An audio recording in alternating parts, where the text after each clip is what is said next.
The massive space station called Concordia floated in the empty space between three star systems. Its metal walls stretched for miles in every direction. Inside the main meeting hall, representatives from 47 different alien species sat around a circular table that could have held a small city. Ambassador Chen Wei stood at her assigned spot, looking very small compared to the other beings around her. To her left sat a Zeltharian who stood 12 feet tall with purple skin that seemed to shift colors when he moved. To her right, a crystalline Vorthak made soft musical sounds that somehow everyone could understand as words. The holographic display in the center of the table showed a map of their galaxy. Red dots marked the places where star systems had gone completely dark over the past 6 months. The red dots were spreading like a disease. 17 more systems have gone silent, announced Director Koss, a gray-skinned being with 4 arms who ran the Galactic Council. Our long-range sensors detect nothing. No energy signatures, no life signs, no debris. These systems simply disappear. Murmurs filled the hall as the alien representatives talked among themselves. Chen had heard the same conversations for weeks now. Everyone was worried, but no one knew what to do.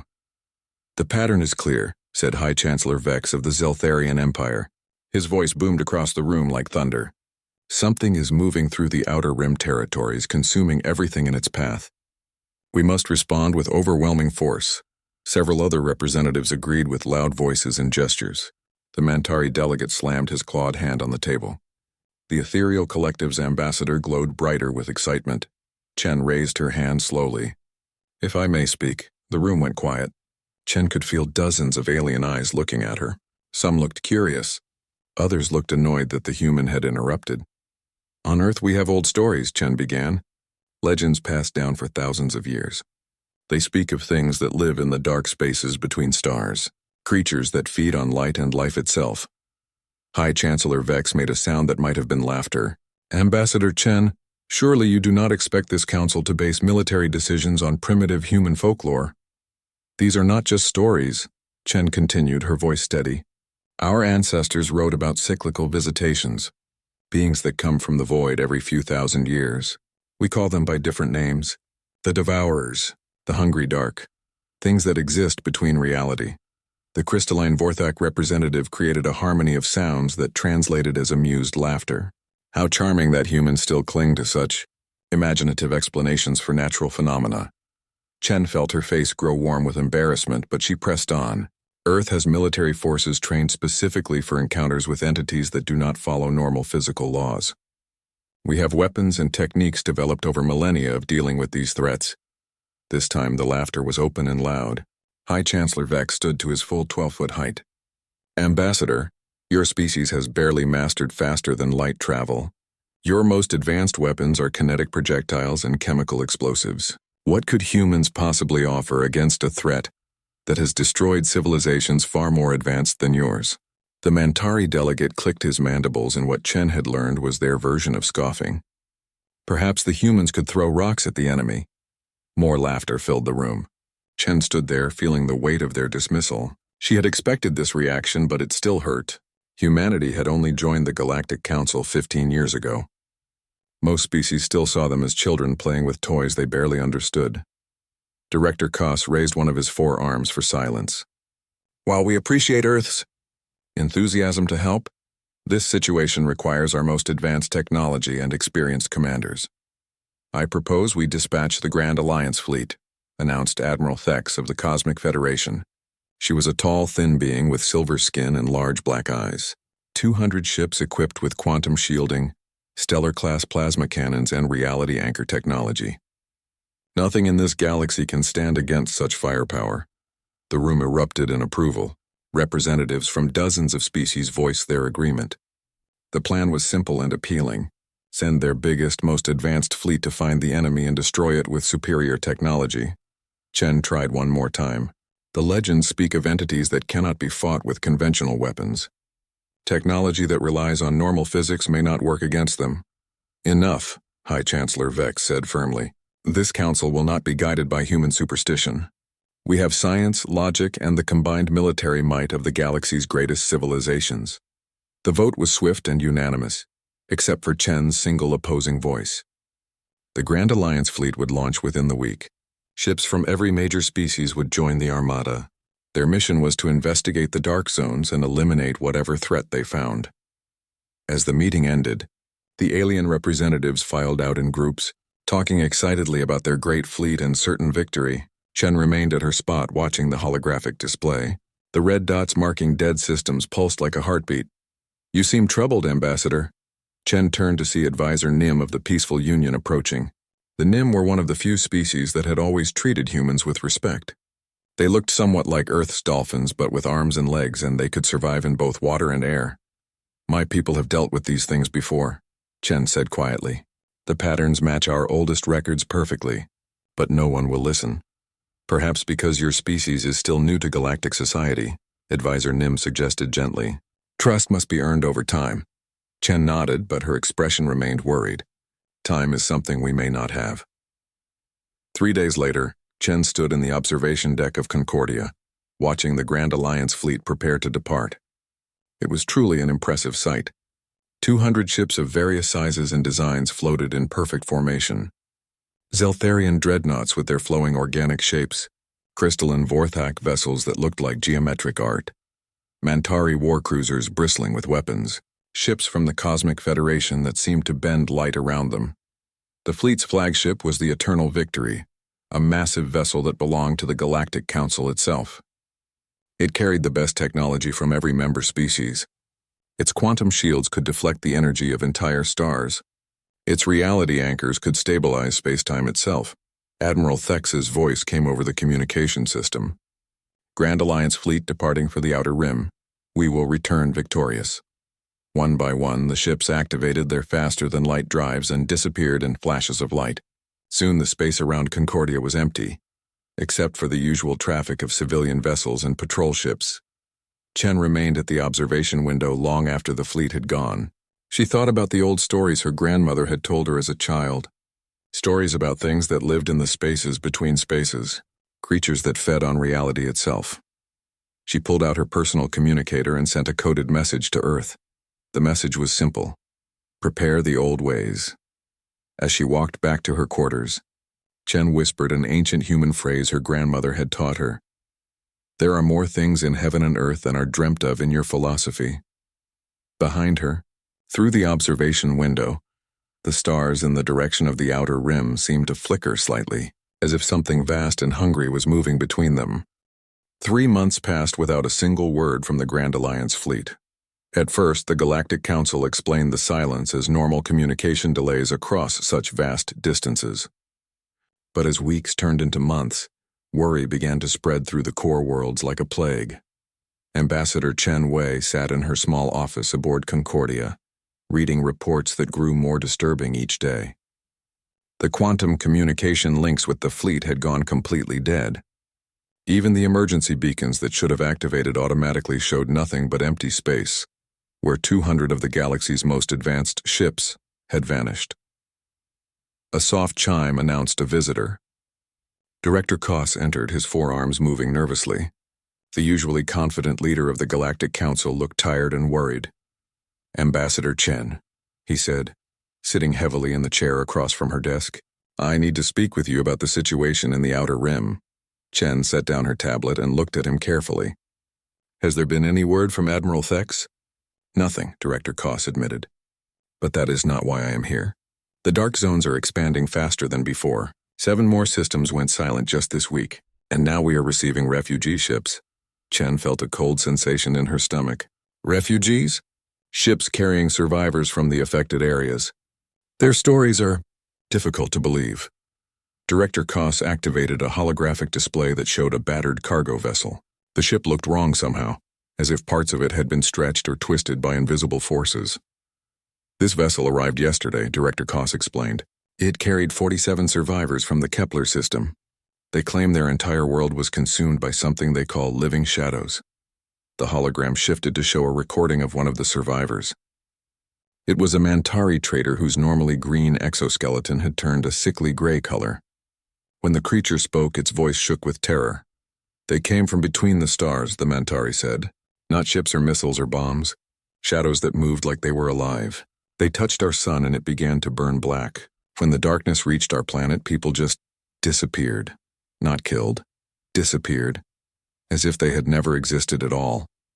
Chen leaned forward. What else did they say? The survivors speak of ships that simply vanish when the shadows touch them. Technology that stops working for no reason. Rescue attempts that end with the rescuers forgetting why they came.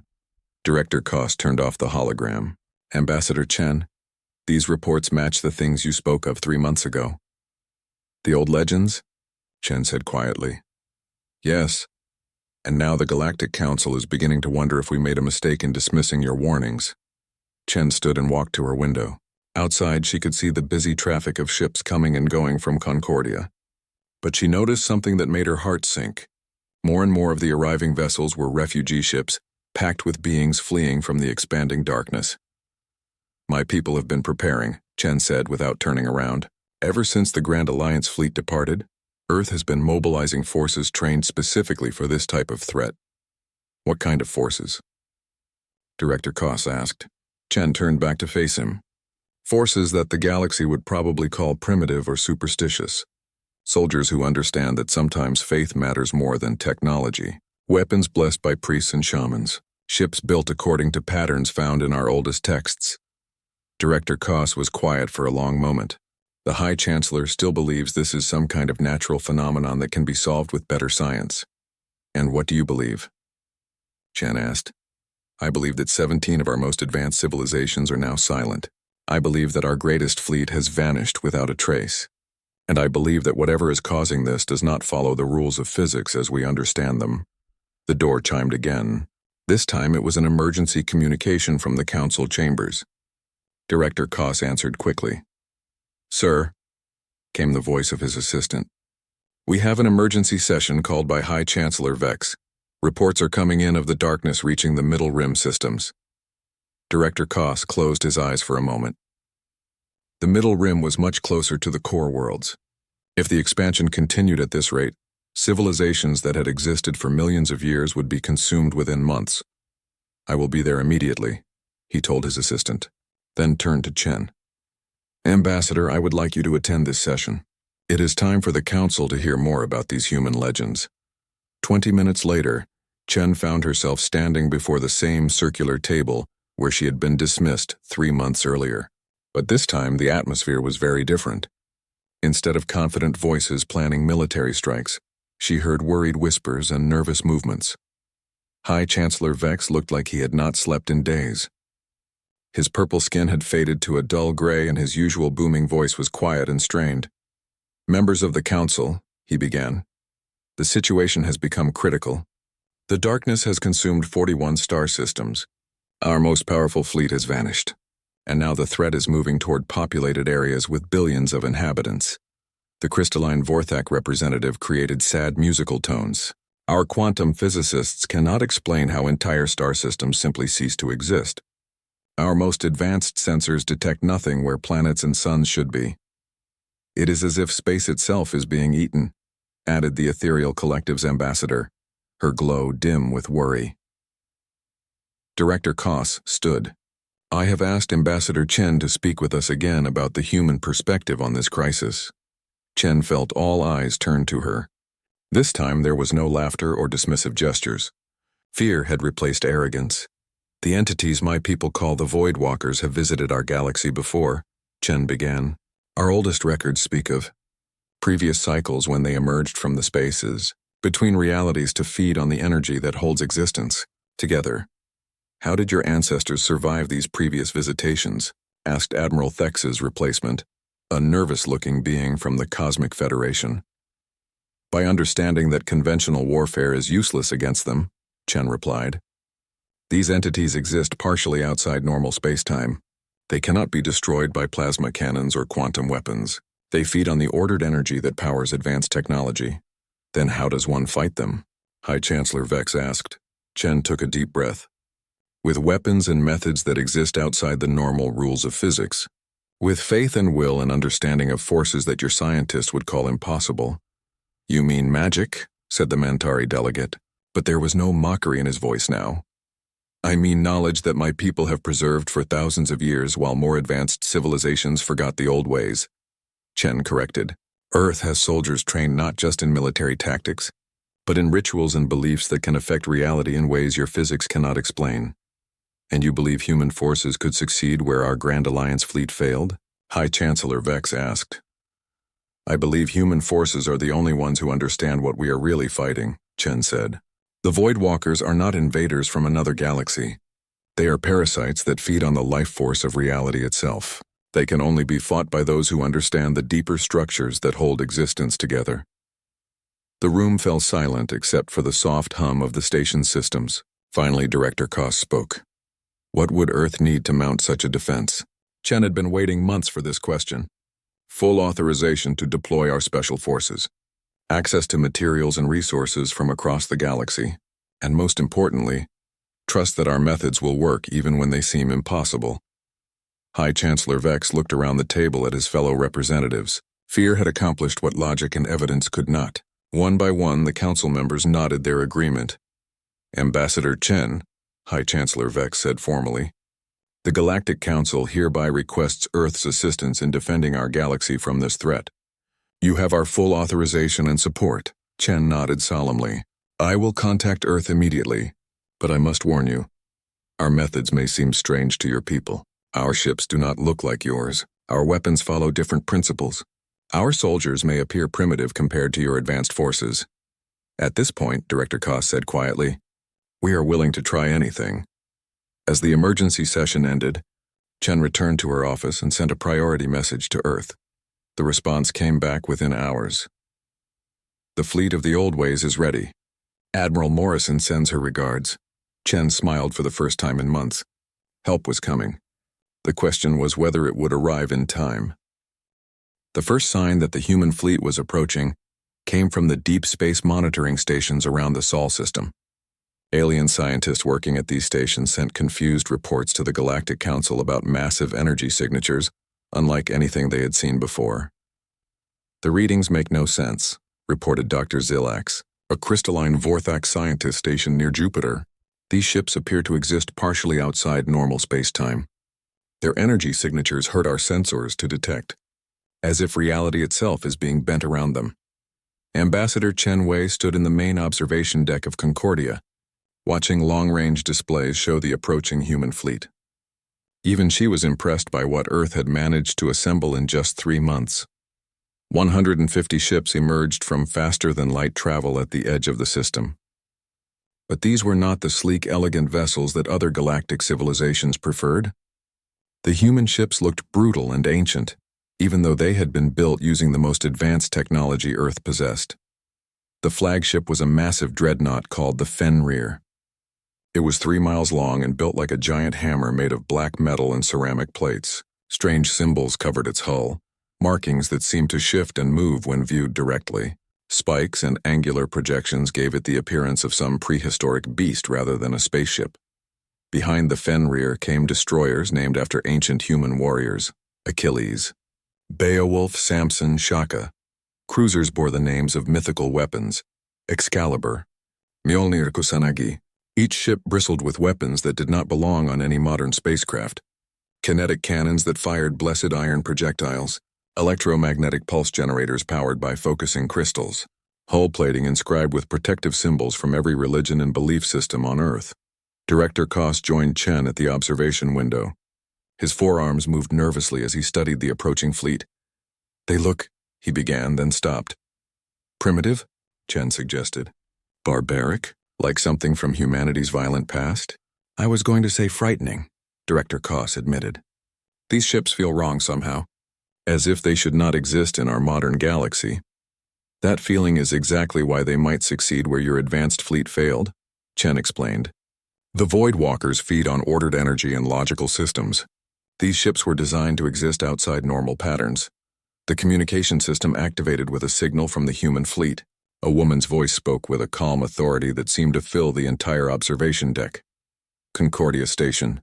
This is Admiral Sarah Morrison of the Terran Defense Force, requesting permission to dock and coordinate with Galactic Council representatives. Permission granted, Director Koss replied. Welcome to Concordia, Admiral. Thank you. But I should warn you, my people and our methods may seem unusual to your staff. We operate according to principles that most galactic civilizations have forgotten. An hour later, Chen found herself in the main conference room waiting to meet the legendary Admiral Morrison. She had heard stories about the woman who commanded Earth's most secret military division. Morrison was said to be a descendant of ancient Viking warriors, trained in both modern warfare and techniques passed down through thousands of years of human tradition. The door opened, and Admiral Morrison entered, followed by 6 of her senior officers. Chen had to suppress a gasp of surprise. Morrison was a tall woman with pale skin marked by ritual scars that formed intricate patterns across her face and arms. Her dark hair was braided with what looked like small bones and metal charms. She wore a military uniform that combined modern materials with ancient designs. Her officers were equally striking. Each bore the marks of different human traditions. One had tattoos that covered his entire visible skin in Celtic knot patterns. Another wore prayer beads from multiple Earth religions around her neck. A third had symbols carved into his forehead that seemed to glow with their own faint light. "Ambassador Chen," Admiral Morrison said, extending her hand in the ancient human greeting. "It is good to finally meet the woman who tried to warn the galaxy about this threat." "Admiral Morrison," Chen replied, shaking the offered hand. "I wish the Council had listened months ago." "Perhaps," Morrison said, "but fear often teaches lessons that wisdom cannot." Director Koss entered the room with several other Council representatives, including High Chancellor Vex. The alien stared at the human officers with expressions ranging from curiosity to concern. "Admiral," Director Koss began carefully, "we are grateful for Earth's assistance, but I must ask about your unusual appearance." Morrison smiled, revealing teeth that had been filed to sharp points. "Director, my people have learned that fighting supernatural threats requires more than advanced technology. These markings are not decorations. They are functional components of our battle preparations." She touched one of the scars on her cheek. "This particular mark allows me to see entities that exist partially outside normal reality. The tattoos worn by my officers serve similar purposes. Some provide protection against mental attacks. Others allow communication with forces that exist beyond the physical world." High Chancellor Vex looked uncomfortable.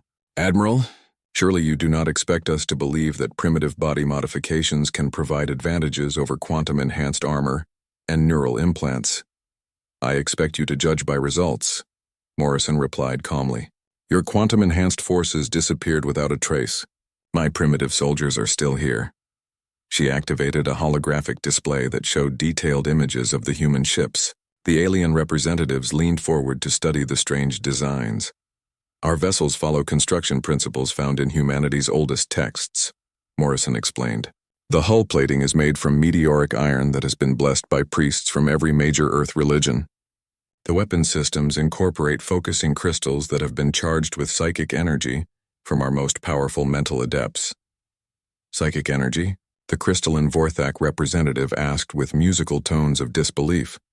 "Forces that exist beyond electromagnetic radiation and gravitational fields," Morrison said. "What your people might call magic, but which we understand is simply another aspect of reality." She changed the display to show the crew quarters of her ships. Instead of the sterile, efficient spaces found on most galactic vessels, these rooms looked like a mixture of military barracks and ancient temples. Shrines to various deities occupied corners. Meditation circles were marked out on the floors. Weapons racks held both modern firearms and ancient blades. "Each of my soldiers has trained not only in conventional combat, but in techniques for fighting entities that do not follow normal physical laws," Morrison continued. "They carry weapons forged from blessed metals and ammunition inscribed with protective symbols. They wear armor that combines advanced materials with traditional designs that have proven effective against supernatural threats." Director Koss studied the images carefully. "Admiral, how can we be certain that these methods will work against the Voidwalkers?" Morrison's expression grew serious. "Because humanity has fought them before, not in space but on Earth itself. Our oldest legends speak of cycles when these entities emerge from the darkness between realities. Each time our ancestors learned new ways to resist their influence." She showed them images of ancient cave paintings and carved stone tablets.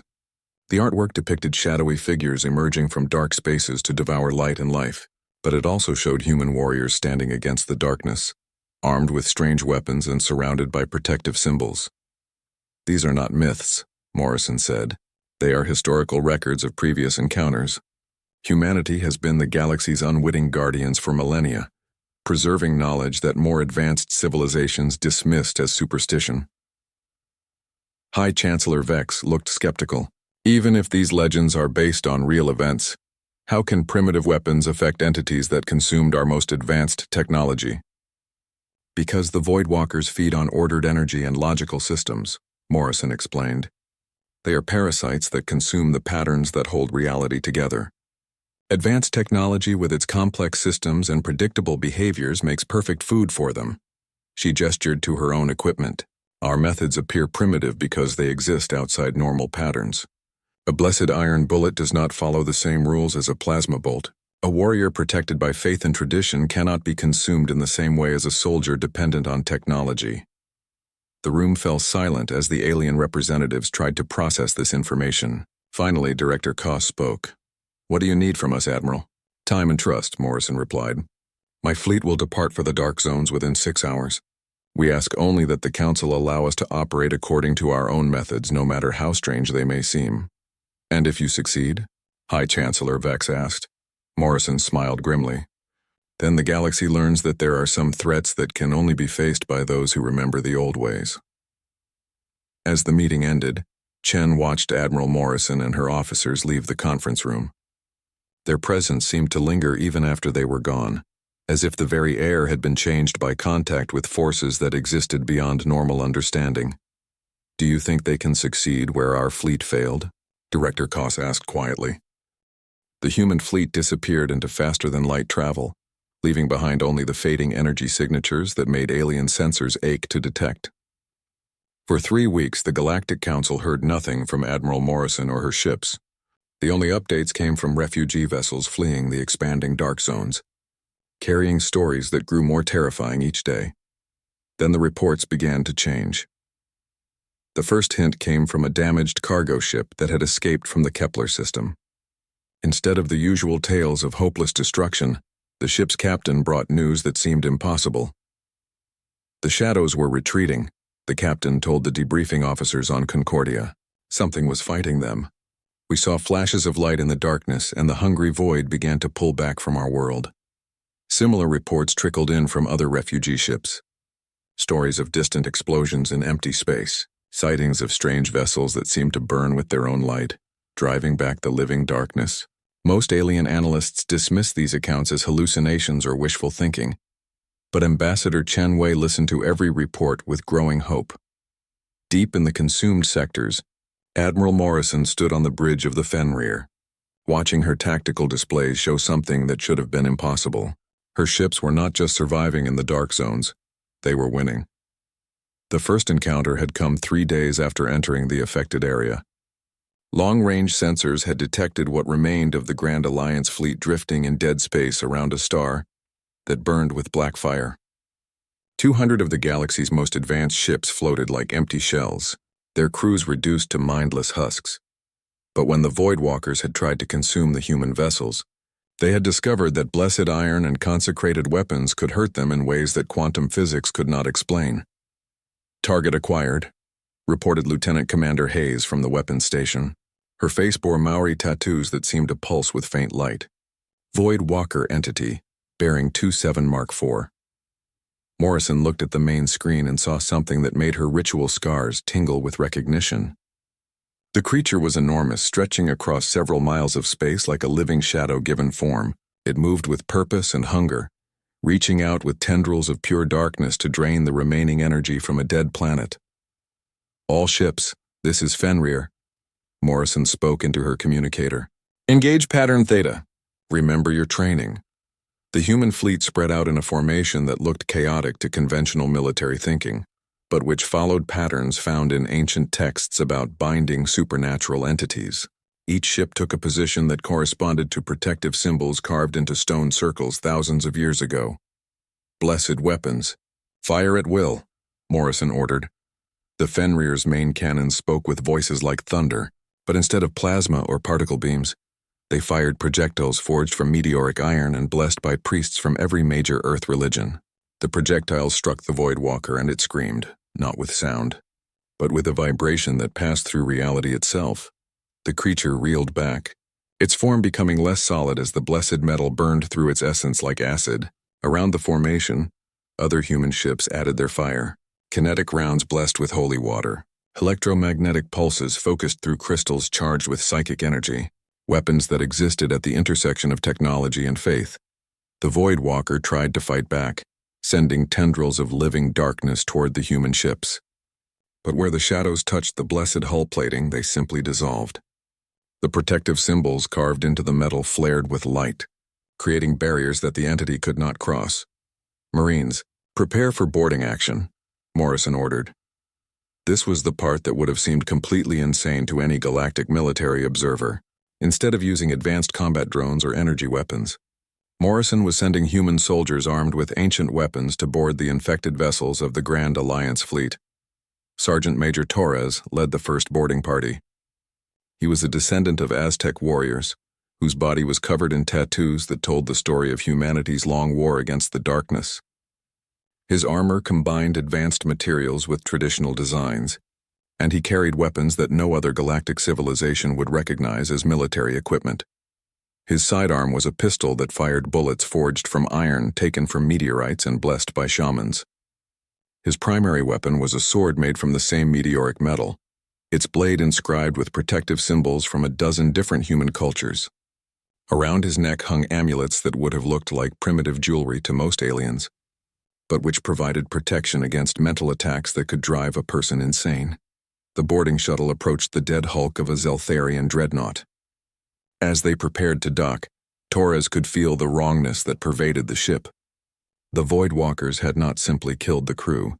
They had consumed their very essence, leaving behind empty shells that still moved and breathed, but no longer contained anything that could be called alive.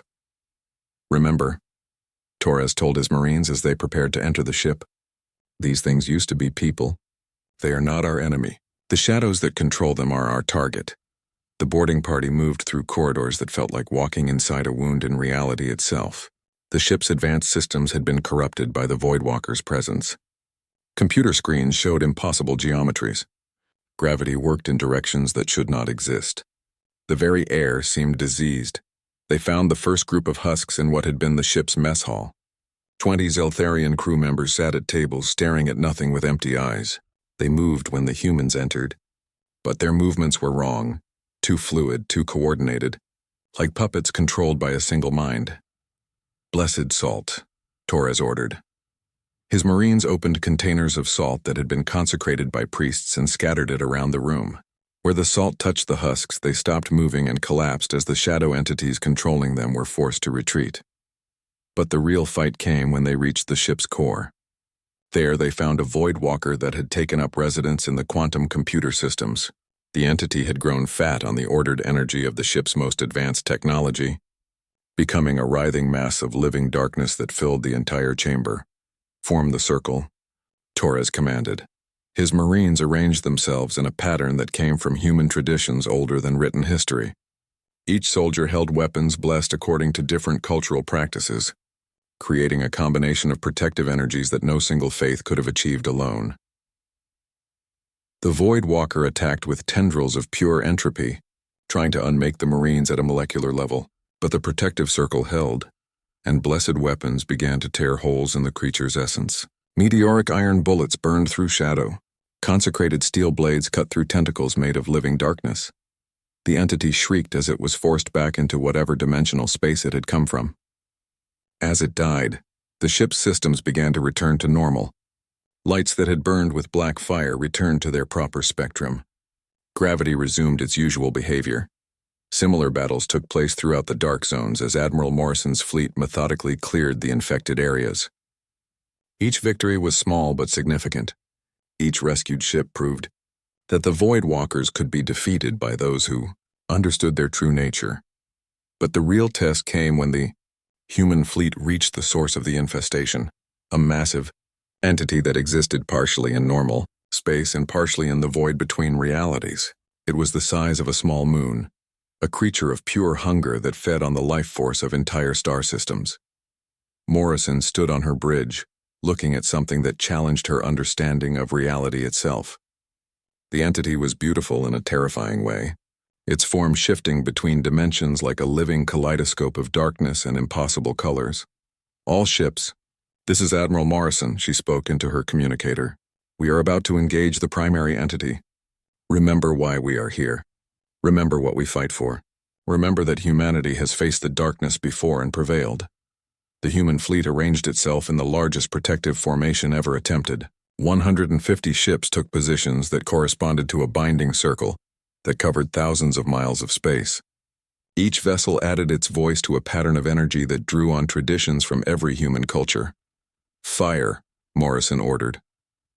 What followed was not a battle in any conventional sense.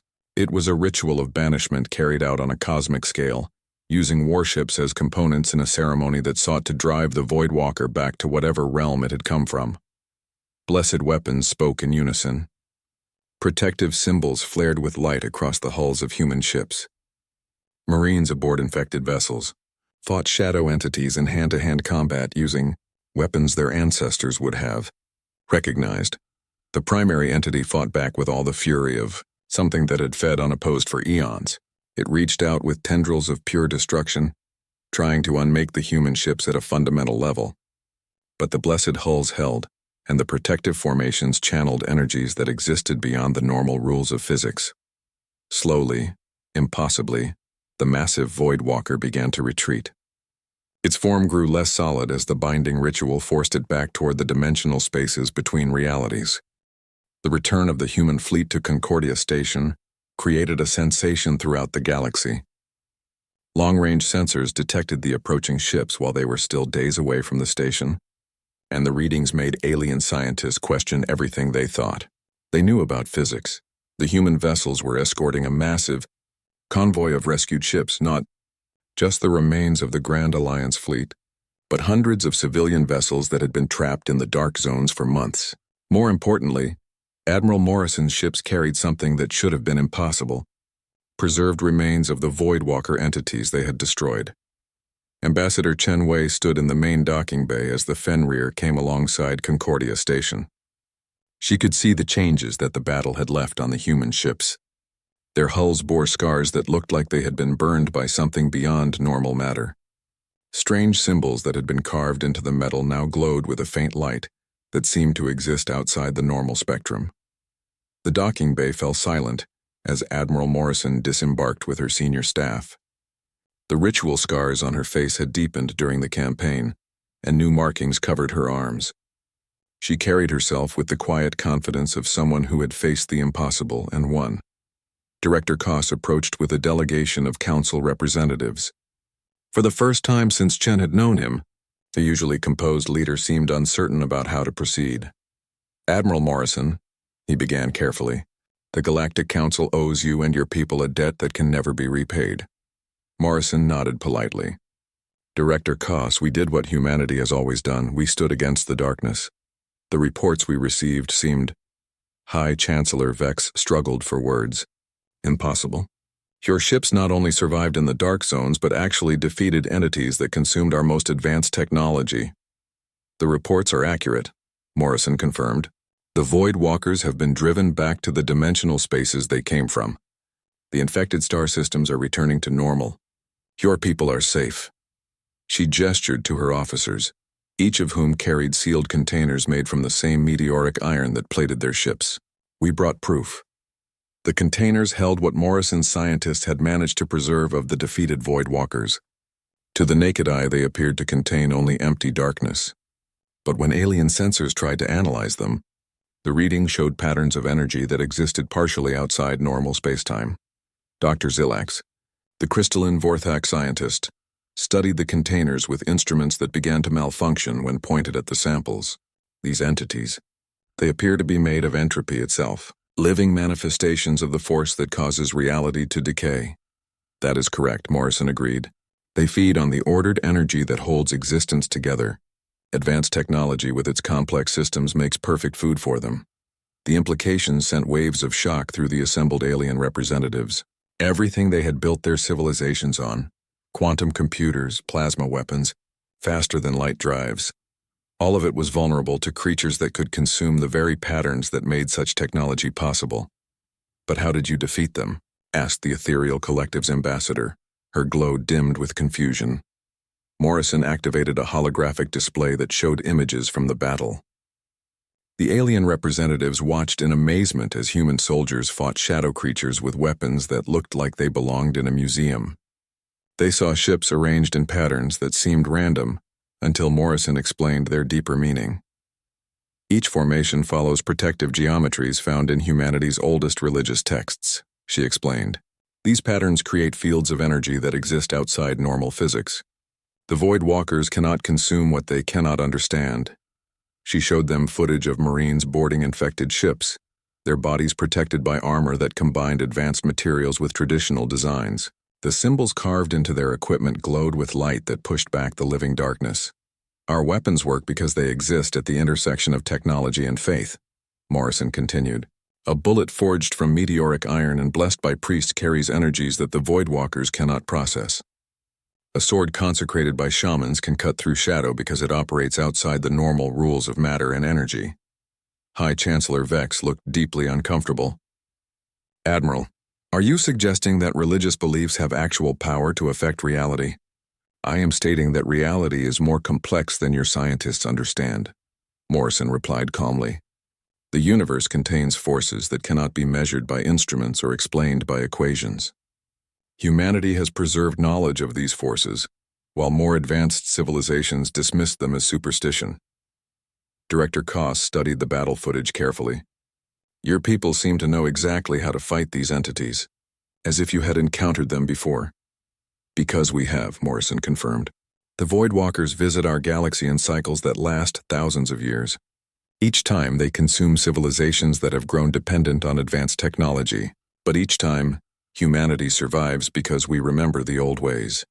She showed them images from Earth's museums and archaeological sites, cave paintings depicting shadow creatures emerging from dark spaces, stone circles arranged in patterns that matched the formations her fleet had used in battle. Ancient weapons forged from meteoric iron according to traditions passed down through countless generations. These are not myths or legends, Morrison explained. They are historical records of previous encounters. Humanity has been the galaxy's unwitting guardians for millennia, preserving knowledge that more advanced civilizations lost. The room fell silent as the implications sank in. The species that other civilizations considered primitive and superstitious had actually been protecting the galaxy from threats that existed beyond normal understanding. Admiral Thex's replacement, a nervous officer from the Cosmic Federation, asked the question that everyone was thinking: what happens now? How do we prepare for the next time these entities return? Morrison smiled grimly. That depends on whether the galaxy is willing to learn from humanity's experience. She activated another display that showed detailed plans for a new type of military organization. Ships designed according to patterns found in ancient texts, weapons that combined technology with consecration rituals, soldiers trained in both modern warfare and traditional protective practices. Earth proposes the creation of the Terran Occult Division, Morrison announced, a joint organization where human specialists work with alien scientists to prepare for supernatural threats. We would share our knowledge in exchange for resources and support. The proposal sent murmurs of discussion through the assembled representatives. The idea of combining advanced technology with what they still thought of as primitive superstition challenged everything they believed about progress and civilization. Director Koss was the first to speak. The Galactic Council formally accepts Earth's proposal. Humanity will be recognized not as a junior member of our alliance, but as our first line of defense against threats that exist beyond normal understanding. High Chancellor Vex looked like he was struggling with the words, but finally managed to speak. We owe you an apology, Admiral Morrison, and Ambassador Chen. We dismissed your warnings because we could not accept that our advanced civilization had something to learn from human traditions. Chen stepped forward. High Chancellor, the important thing is that we learned from this experience. The galaxy survived because we finally worked together. Over the following weeks, the transformation began. Human advisors were assigned to major military installations throughout the galaxy. Alien scientists began studying the intersection of technology and belief systems they had previously ignored. New ships were designed that incorporated both advanced engineering and protective patterns from human tradition. The most significant change was the establishment of joint training programs. Alien soldiers learned to use weapons blessed by human priests alongside their energy weapons. Human Marines taught courses on fighting supernatural entities to beings who had never imagined such things could exist. Not everyone accepted the changes easily. Some alien species struggled with the idea that faith and tradition could have practical applications. Others found it difficult to work with humans whose methods seemed to violate everything they understood about science and logic. But the results spoke for themselves. When other supernatural threats emerged from the dark spaces between stars, the combined forces of humanity and alien technology proved capable of dealing with them. The galaxy had learned that some problems required solutions that existed outside conventional thinking. Ambassador Chen stood in her office aboard Concordia, looking out at the mixed fleet that now patrolled the galaxy's borders. Human ships with their angular hulls and protective symbols sailed alongside sleek alien vessels equipped with both plasma cannons and consecrated weapons. It was not a combination anyone would have imagined a year ago, but it worked. Admiral Morrison's voice came over the communication system from the Fenrir, which now served as the flagship of the new Galactic Defense Force. Ambassador Chen, we have reports of unusual energy signatures in the Andromeda sector. It appears we may have another supernatural incursion developing.